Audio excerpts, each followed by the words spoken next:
Welcome to Hopetales, where today we bring you the most incredible stories from the skies. Flights that should have ended in tragedy. Yet somehow, against all odds, people survived. Get ready to witness the top 5 plane crash survivals that defied fate.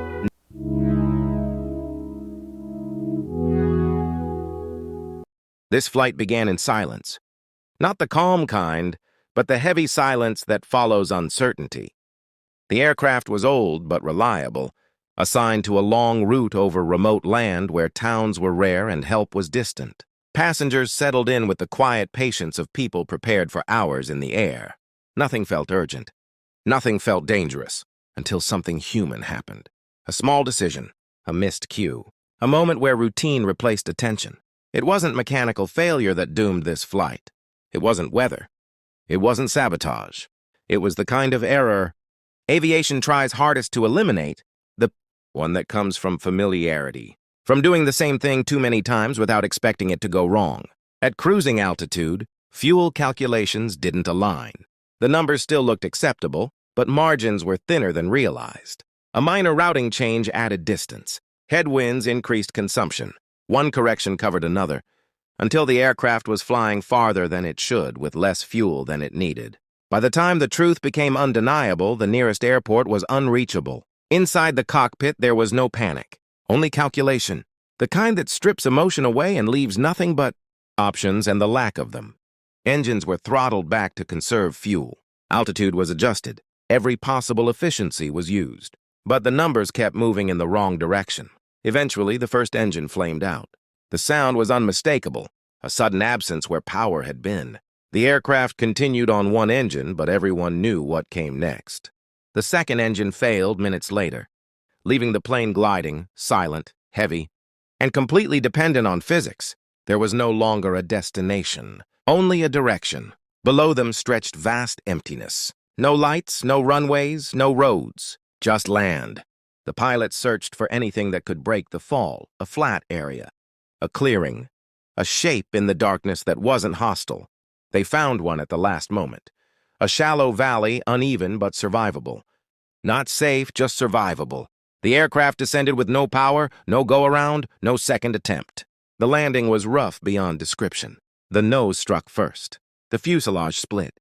The wings tore away as the plane skidded across the ground, ripping itself open piece by piece. Inside, time collapsed.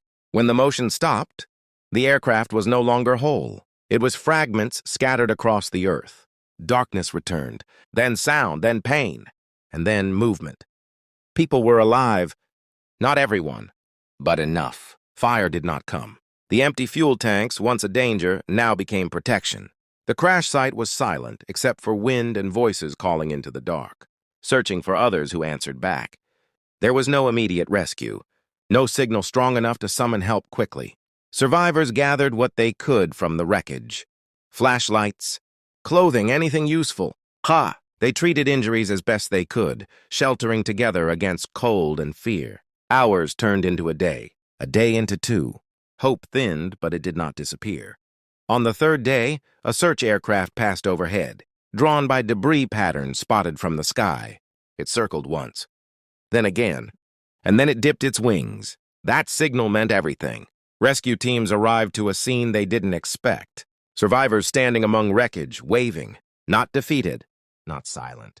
Alive because they refused to give in after the impact. Alive because survival did not end when the plane stopped moving.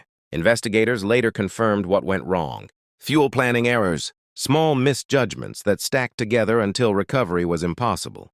The crash was preventable. The outcome should have been fatal, but it wasn't. Because when the aircraft could no longer fly, it still did one final thing right. It gave people a chance to walk away, a chance to endure, a chance to live. These 5 aircraft never completed their journeys, but they completed something greater. They proved that survival is not always about avoiding the crash. Sometimes it's about what happens after.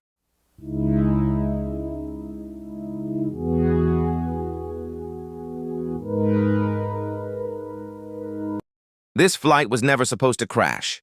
There was no storm waiting in the sky, no mechanical failure hiding inside the engines, no warning lights flashing in the cockpit. It was a routine landing at a familiar airport. the kind pilots perform thousands of times in their careers. Passengers were already preparing to stand up, reaching for bags, thinking about what came next. The danger wasn't in the air. It was on the ground. As the aircraft began its descent, rain started to fall, light at first, then heavier. The runway glistened under the landing lights, reflecting white lines like a mirror. Air traffic control cleared the aircraft to land. Everything looked normal. The approach was stable. Speed and altitude were within limits. The wheels touched down smoothly. For a brief moment, everyone relaxed. Then the aircraft didn't slow. Reverse thrust engaged. Brakes applied. But the plane continued forward, sliding instead of gripping. The runway surface had turned treacherous, water pooling faster than expected, creating a thin, invisible layer that robbed the tires of friction.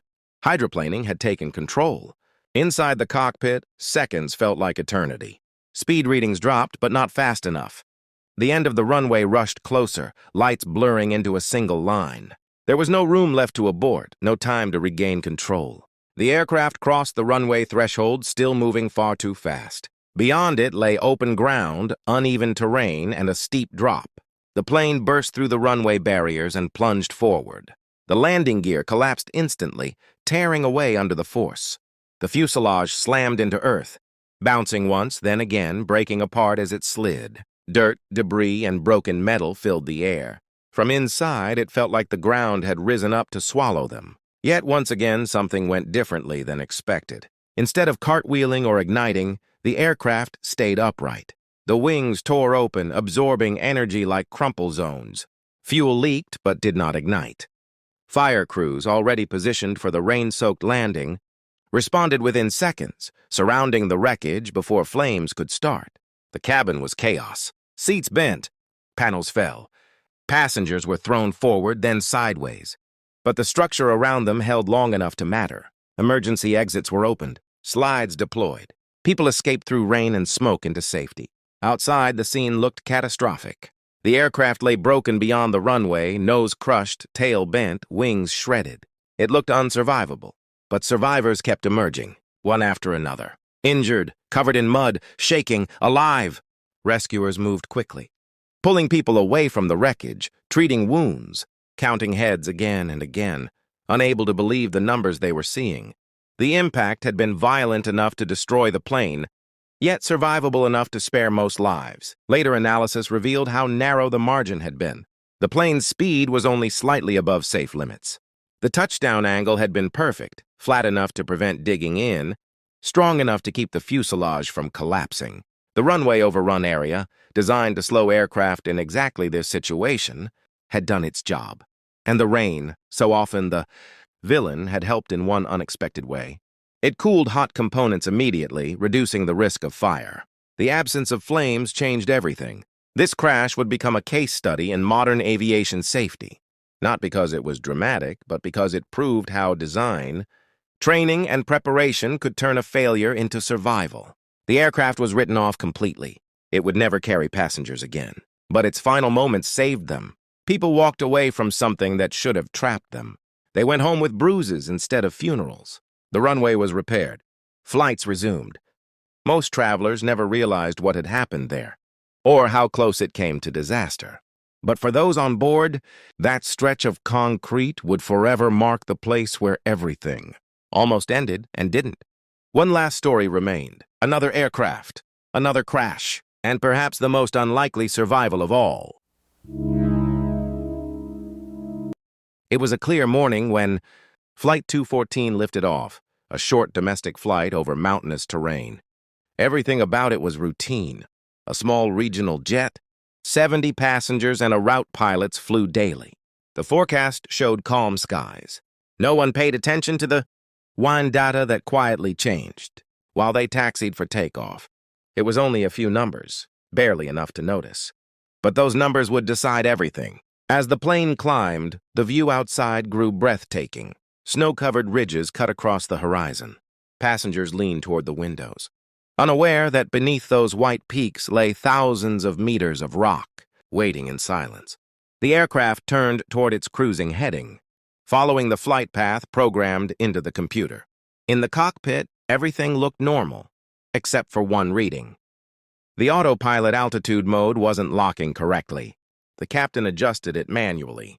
A small fix, routine, nothing to worry about. Moments later, air traffic control called with an update. Maintain flight level 170. Acknowledged.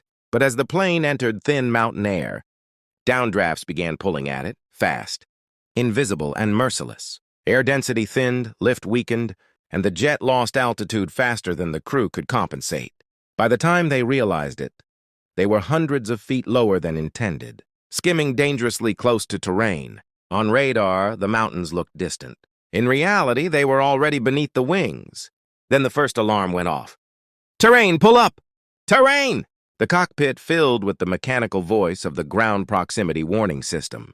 The captain pulled back on the yoke. Engines pushed to full power, but the aircraft struggled. It was too heavy, too low, and surrounded by air currents that pushed it down like an invisible hand. The climb rate barely improved. Through the windshield, the mountain filled their vision, a solid wall of white and gray. Impact was unavoidable, but the way it happened changed everything. Instead of hitting the peak head-on, the plane's left wing clipped the slope first. The force tore through metal, sheared part of the wing clean off, and sent the aircraft spinning sideways. The tail hit next, tearing open the fuselage, but the forward cabin remained intact. The spin reduced speed, and the aircraft slid along the slope rather than disintegrating. Inside, chaos reigned. Seats ripped free. Luggage burst from overhead bins. Snow exploded through shattered windows, filling the air like a storm within a storm. When the sliding finally stopped, silence fell, broken only by the groan of bending, metal and wind howling through torn panels. Half the aircraft was gone, but half still existed. And inside that half, people were alive. The cockpit was crushed. But the pilots had survived the impact, disoriented, bleeding, but breathing. They released their harnesses and crawled through the twisted frame toward the cabin. What they saw was impossible. Passengers still conscious, some injured, some in shock but moving. There was no fire. The snow had smothered the engines and cooled the wreckage instantly. Outside, temperatures dropped below freezing. If the crash didn't kill them, the cold soon would. They had no radio contact, no flares, only wreckage and mountains stretching endlessly in every direction. But there was one thing they had, the emergency locator transmitter. It had activated automatically, broadcasting a faint distress signal. Somewhere hundreds of kilometers away, rescue teams received it, not knowing if it meant debris or survivors. Still, helicopters were dispatched. But mountain weather is cruel. It delays even hope. For nearly 8 hours, the survivors waited. Some drifted in and out of consciousness, wrapped in torn seat covers, huddling together for warmth. Others prayed silently, staring at the broken metal that had somehow protected them from death. When rescuers finally spotted the wreckage, they couldn't believe what they saw. A half-destroyed fuselage resting on its belly, with figures moving near the snow. The landing was impossible. They had to rappel down through wind and cold to reach them. Of 70 people, 43 were alive. 43. The impact had crushed the back of the aircraft but spared the center section. Investigators would later call it a crash of geometry. Every angle, every second, every gust of wind had combined to make survival mathematically unlikely, yet real. When the survivors were airlifted out one by one, no one spoke. Many stared at the wreckage, unable to understand how something so broken could still protect them. Some touched the snow before leaving, as if to remind themselves it was real, that they had lived not because of luck, but because of something beyond calculation. The wreckage remains in that mountain range even now, rusting quietly under layers of snow, a silent monument to the day when gravity, steel, and chance met, and hope won again. Another crash was waiting in another part of the world, another story that shouldn't have ended in survival.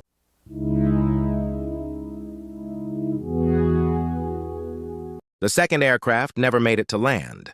From the moment it departed, the flight was already fighting something unseen.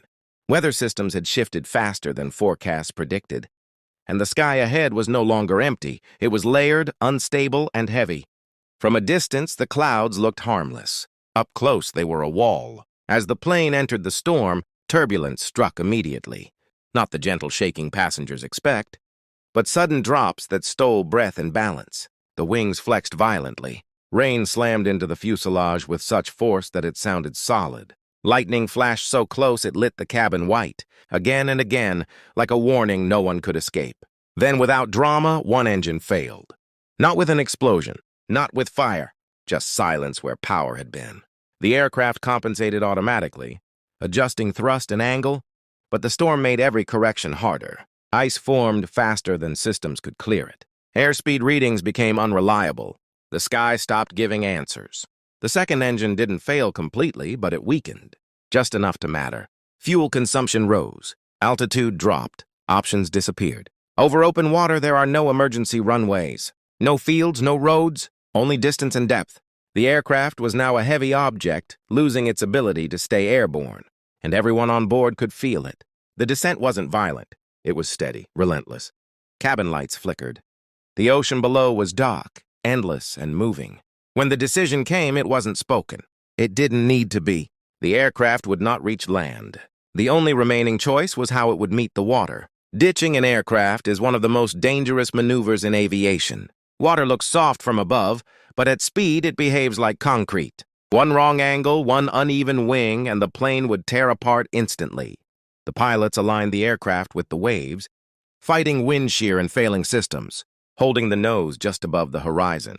The engines were shut down at the last possible second. The impact was violent. The aircraft slammed into the ocean, skipping once, then breaking through the surface. The nose crumpled. The wings fractured. Water exploded into the cabin, freezing, unstoppable. The force threw passengers forward as if gravity itself had turned against them. And yet, the fuselage did not split in half. Instead of sinking immediately, the aircraft stayed afloat, damaged, filling with water but buoyant long enough to matter, long enough to change everything. Inside, panic reached its peak. Cold water rushed in. The plane tilted. Darkness pressed in as systems failed one by one, but exits opened. Slides deployed into the ocean. People moved not because they were calm, but because survival demanded it. Outside, the sea was chaos. Waves battered the broken aircraft. Debris floated everywhere. The smell of fuel mixed with salt and fear. Survivors clung to life rafts, to each other, to anything that kept them above water. Minutes passed. Then more. The aircraft finally sank, disappearing beneath the surface that had both tried to kill them and saved them. Rescue did not arrive immediately. Time stretched. Hypothermia threatened. The storm eased, but the cold remained. Darkness wrapped the ocean, and with it came doubt, the kind that whispers that rescue may not come at all. But the emergency signal had transmitted before impact. Coordinates were sent. Somewhere beyond the horizon, people were already moving. When the first rescue lights appeared, survivors barely believed them. Helicopters hovered above the water. Ships cut through the waves. Hands reached down into the dark and pulled people back into the world. Many were injured. Some were lost. But far more lived than anyone thought possible. Later, investigators would confirm what made the difference. The controlled descent. The precise angle. The seconds gained by a structure that resisted immediate collapse. The fact that the aircraft hit water parallel to the waves instead of against them. Small choices. Narrow margins. The plane was never recovered intact. It rests somewhere beneath the ocean now, broken beyond repair. But it fulfilled its final purpose, not by flying, but by holding together long enough for people to escape. Survival, once again, was not an accident. It was the result of preparation meeting the worst moment imaginable. And there were still more stories. More flights that should have ended everything but didn't. No one. The plane that should have broken apart, but didn't. The aircraft lifted off smoothly, climbing into a calm blue sky that gave no warning of what was coming. Inside, everything felt ordinary. Passengers adjusted their seats. Flight attendants moved down the aisle, and the engines hummed with the steady confidence of a machine built to fly. No one on board imagined that within minutes, this plane would face a moment where survival itself would be questioned. At cruising altitude, something went wrong, quietly at first. A vibration passed through the cabin, subtle enough to be dismissed as turbulence. But this was different. It grew sharper, heavier, like the aircraft was pushing against something invisible. Instruments in the cockpit began to behave strangely. Warnings appeared where none should have existed. Then came the sound. A deep metallic crack echoed through the fuselage. Not loud like an explosion. Worse, it sounded final. High above the ground, the aircraft had suffered structural damage that aviation engineers fear the most. A failure that spreads, not stops. A failure that turns speed into danger. One section of the plane began to tear, the metal skin peeling back under pressure. For most aircraft, this is the point of no return. The cabin lost pressure violently. Oxygen masks dropped. The temperature changed instantly. The sky outside became terrifyingly close as the plane began an uncontrolled descent. Passengers felt weightless, then heavy, then weightless again. Panic did not need words. It lived in every breath. The aircraft was no longer flying. It was falling. Yet something extraordinary happened. Despite the damage, the wings held. The aircraft's core structure, designed to bend, not snap, absorbed forces far beyond what it was ever expected to face. Instead of breaking apart mid-air, the plane stayed in one piece, scarred, open, but together. The pilots fought physics itself. With limited controls and unreliable readings, they guided a wounded machine through the sky, knowing that any sharp movement could rip it apart completely. The descent was not fast, it was agonizingly slow.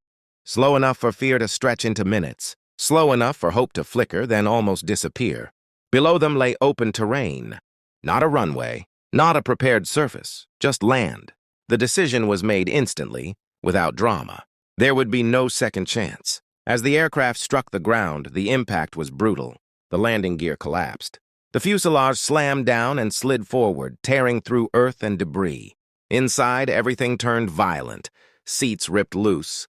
Overhead panels shattered and sound vanished into chaos. And then, silence. No explosion followed. No fireball rose into the sky. The aircraft came to rest, broken, torn, but still recognizable as a plane. For several seconds, no one moved. Then coughing. Then movement. Then the impossible realization. People were alive. Against every expectation. The cabin had remained largely intact. Emergency exits were still usable. The structure that failed in the air had not completely betrayed them on the ground. One by one, passengers escaped into the open, stepping away from a crash that should have been unsurvivable. Rescue teams arrived expecting the worst.